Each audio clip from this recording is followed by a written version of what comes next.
Hi, my name is Bobby. Today I'm doing my final reflection on Cat 2 Screening America.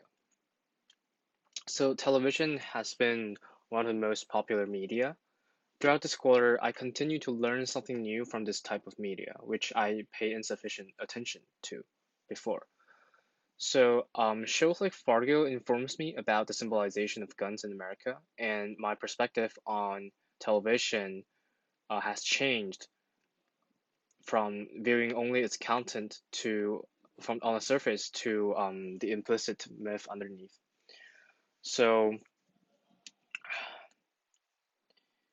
television informs me about America on its relationship between guns and masculinity. Growing up in China, guns are abstract ideas which only exist in images and games. Before immigrating to America, I never understood why guns are not banned in America.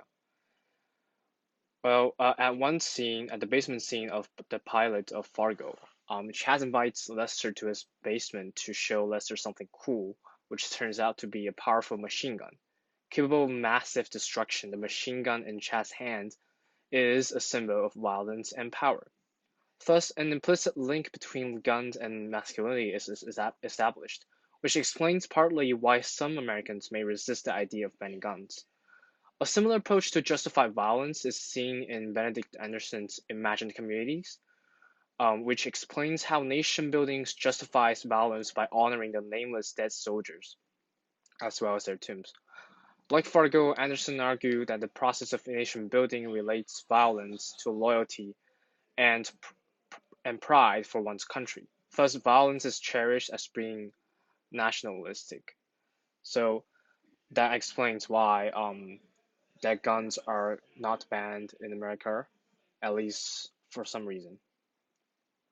So here we could see Chaz holding this powerful machine gun, and as well as we can see a bunch of rifles in his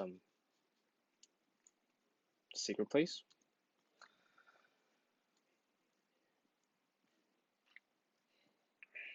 So how my views on television has changed is best illustrated through Westworld. Before screening America, I only look at the surface level of a show, such as its content and its plot. So Westworld, for example, to me, it's just a cool show about human-like robots in the future. You can see from its first picture. This will be something that I'm interested or excited about before this course. I'm focusing on more of like the cool stuff, the surface stuff. But after reading articles like Imagine Communities and Gunfighter Nation, which talks about the myth of frontier, I realized that there's more to the show than its plot and character. So although the show is set in the future, many of the cliches pointed out in Gunfire Nation appears in Westworld. For example, a recurrent characterization of a good white character. Here we see Teddy, uh, and an evil character in all black clothing seem oddly familiar with the old Western shows like The Good, the Bad, and the Ugly. So I didn't get the image for the antagonist in the show, but he's dressed in all black just like the Bad right here. So you can see a lot of parallels there. Um, Viewing shows with this new perspective, I realize how much I've underlooked television as simply an entertainment. Television um, can implement and strengthen values and ideals to the society without people noticing.